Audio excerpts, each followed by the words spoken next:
Mana turagushimiye ko wabanye natwe muri no weekend dushoje ukaba uduhaye gutangira kino cyumweru ubihererwa icyubahiro mwami. Turakwiragiye muri kino cyumweru ngo uzabane natwe. Biratubwira ngo nta ntwaro yacuriwe kuturwanya izagera ikidutwara.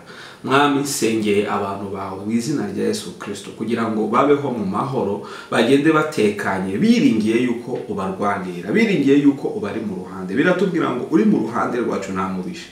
Mwami reka ibiduhagurukiye byose mwami biburizwemo mu izina rya Yesu, reka bicike imbaraga mu izina rya Yesu. Ibihagurukiye uyu mwene data mu izina rya Yesu ubibuze imbaraga. Ibihagurukiye uyu mushiki wanjye mu izina rya Yesu Kristo ubibuze imbaraga.